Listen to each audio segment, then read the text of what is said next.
Anyway, we're back! We are back! Today we're talking about some of our favorite campaigns or stories we've played out in any role-playing game. How about you start? You have some pretty good campaigns fresh on your mind. Fresh in my mind, yeah. There's a couple campaigns I played. Mostly with this guy. Lennon's been my most recent DM. Bad DM. He's really good. He's really good at telling stories. He's got some really interesting things he does that I really like. One of my most favorite campaigns I've ever played, I've been begging this guy to let us do it again, is Blue Gin Express. So Blue Gin Express was really cool because I had my favorite character I ever made, ever. Silas Northbrook. Yep. I forgot his name temporarily. Silas Northbrook. It was based in like the 1800s. I don't know exactly what time, like middle 1800s. The setting is very different. I was heavily inspired based off of the wilds of Eberron or whatever that D&D setting is, because it's steampunky with all the war forges and stuff like that.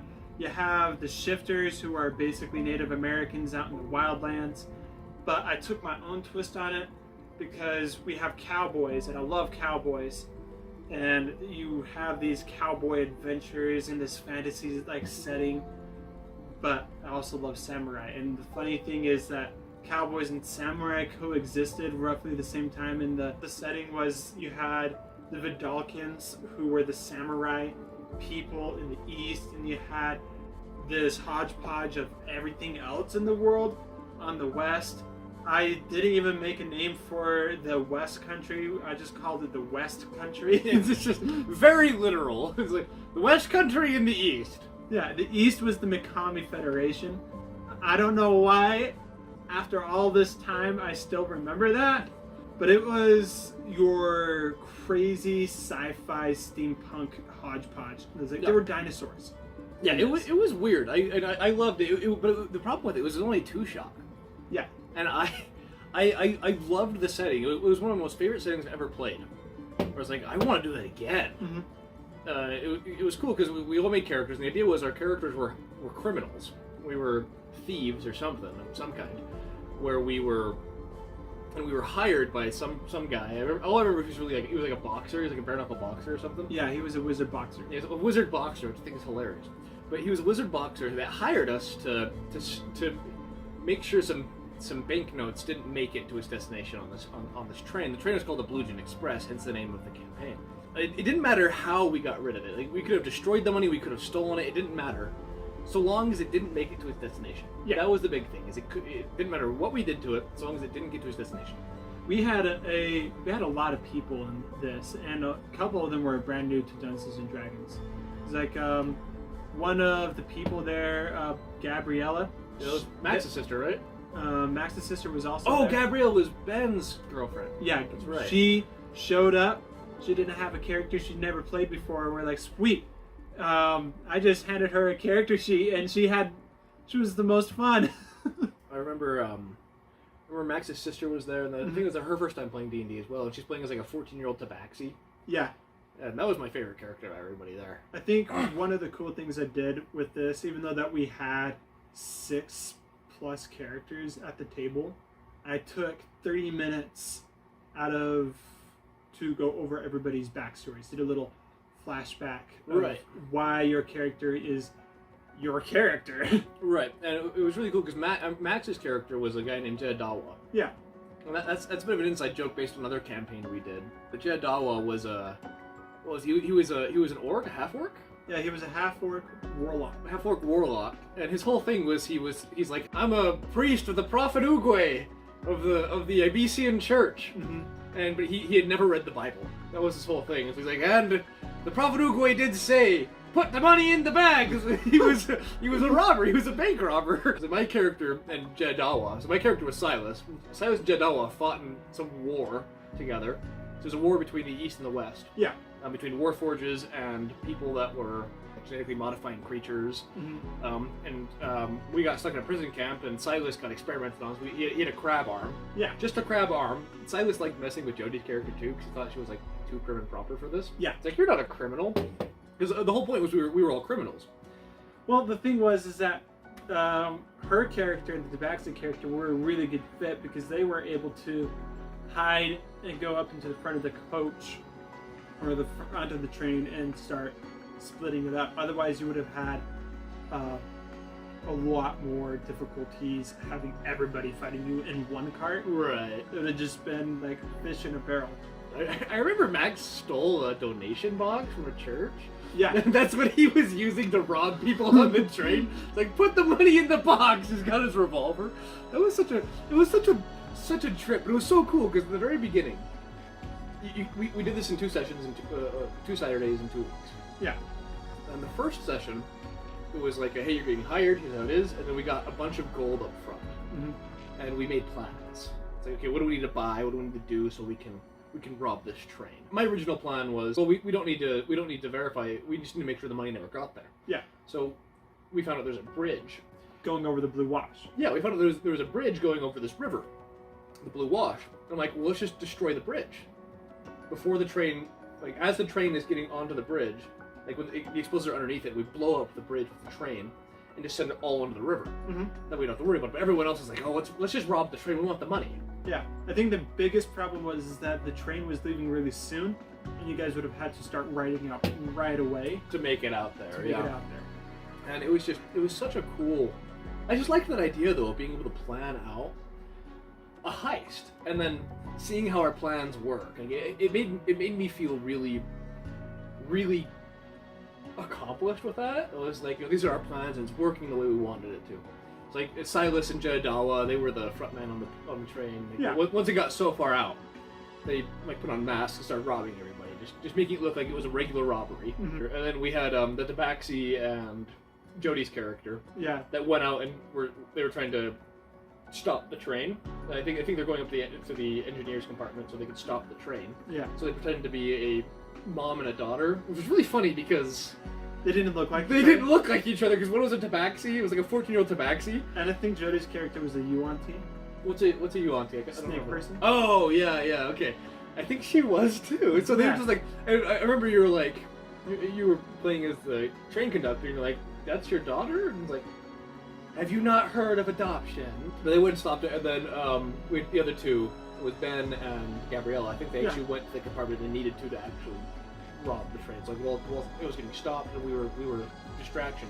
They snuck into the compartment they needed to be, and they took it. It was just it was so cool. And then he threw this amazing twist into this at the end, where we finally destroy the money. I think someone just blew up the money, so like threw a stick of dynamite on it or something. Yeah. Like, we took what we wanted, and then we just blew up the rest of it. It didn't matter so long as it didn't get there. And then, after we did that, the front of the train turned out not to be a train, but it was a gigantic war forge. Well, there was just a gigantic war forge in the car. Oh, that's what it was. Right next to the car that had the vault. Okay, I got you. So it just caught out of it. It was like, whoa, big explosion. I was sleeping this whole time, but now I'm awake. And it was just like, we were all like, oh crap. So we didn't even fight it. We just ran for our lives. You just put a whole bunch of dynamite, and we were like, yeah, it's going to come up to the train. It's going to whack it. Oh, I forgot about that. Yeah, we put all our dynamite that we had left. Yeah. So that way it would blow itself up, and we hoped that would do enough to it that we could at least escape. Yeah, I remember that now. It actually passed all of its checks it needed in order to like not blow up the dynamite. Really? Oh my god. So I threw you guys a bone, and I was like, you know what? It's pretty much over. I'd rather go out with a bang. And so I literally had the dynamite blow up, and he probably only lost a quarter of his hit points. I mean, I didn't think we could fight it. Yeah. So I remember Silas's plan was just run. I mean, there really wasn't a need to fight it. You did everything you needed to do. I loved that campaign. Like, I want to go back to that so bad because there's so much you could do with it. Because like maybe the guy who hired us is like, oh, I expect you guys to die before you could finish that. Because maybe he knew about the war forge. It's like, okay, you're gonna blow up the money. The war forge is gonna kill you, and my tracks are covered. So maybe we get betrayed by this guy, or maybe he has another job for us. Like, there's so it's great because you left it so open ended that we could go back to it. And I would love to, except our party's kind of broken up. That's my all-time favorite campaign I've ever played. And I played D&D since I was like 14. It's been like 10 years. That's my favorite campaign. It was just so much fun. Well, on the topic of things that are weird, like Lujan Express, my first campaign that got me itching to show up every single week to Dungeons & Dragons was a campaign heavily based off of Fallout New Vegas. Oh, I love Fallout New Vegas. Okay, Yeah. all right, let's hear it. Personally, never played any of the Fallout games. Like, didn't have any idea how it worked, but the whole game system was a D100 system. You had the special stats. The strength, perception, Yeah. endurance, charisma, intelligence, agility, and luck.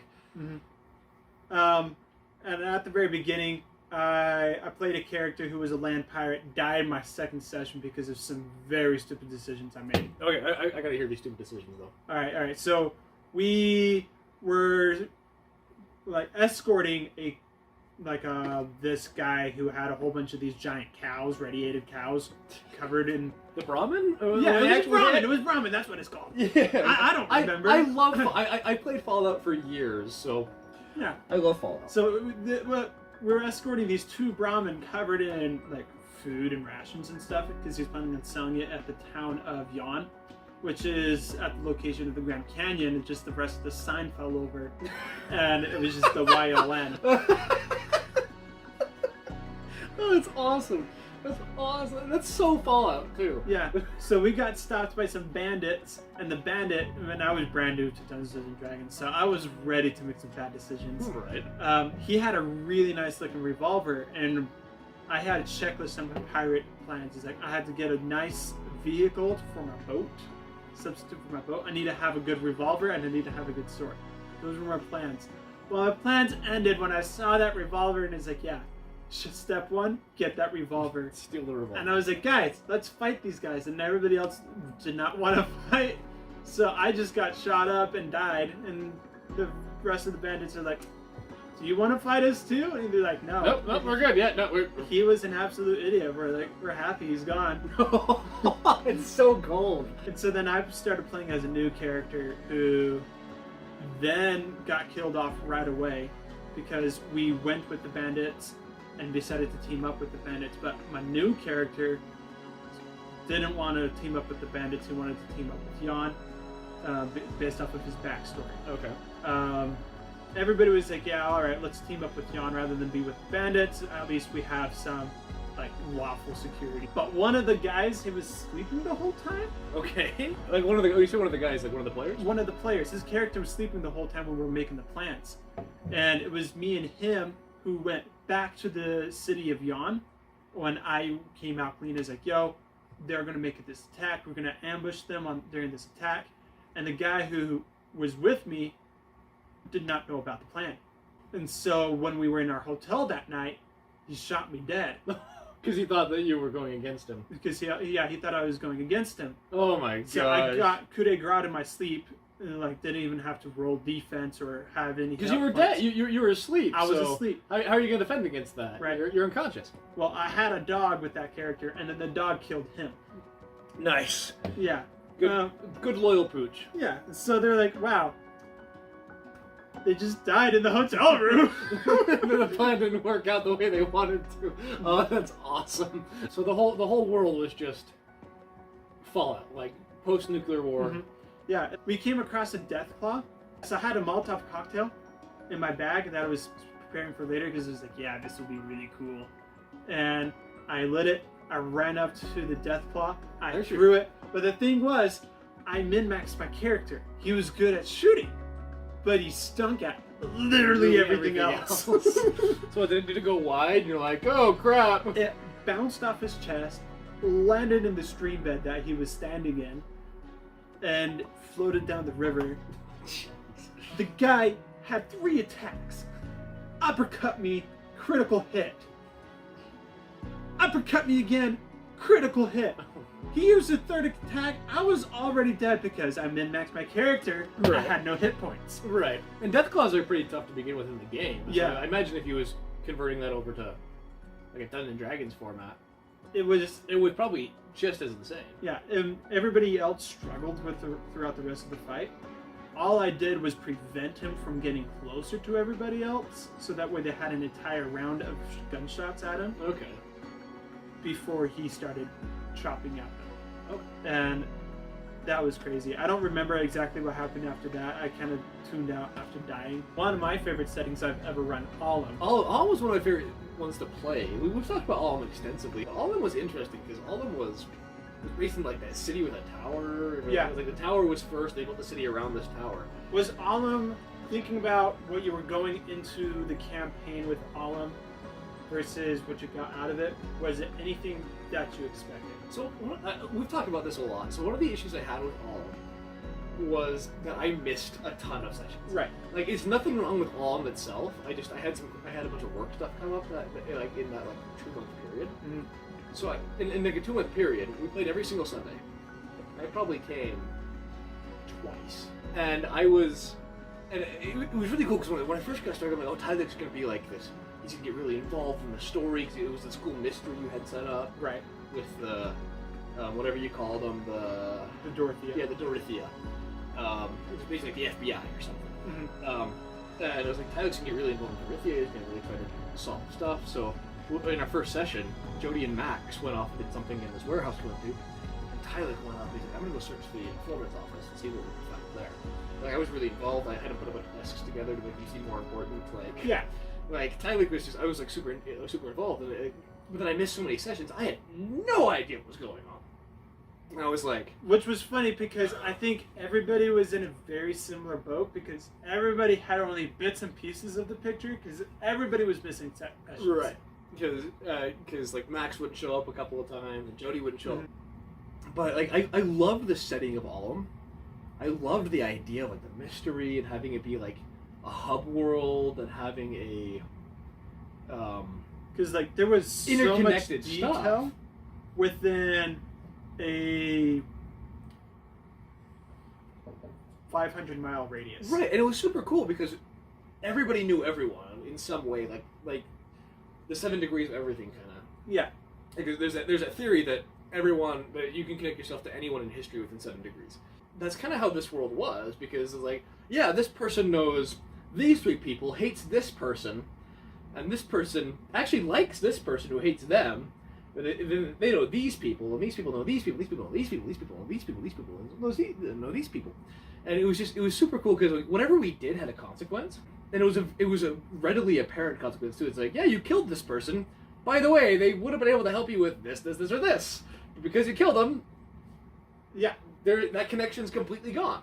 Anyways, tell us about some of the coolest campaigns that you were played in, whether they were actual settings made by Wizards of the Coast or your own homebrew settings. What made them different and what made it so that way people came every single week? And if you guys enjoyed this, please like and subscribe. Every like and subscribe really helps us out here. Thanks for watching, and this was Out of Initiative. Take care, guys.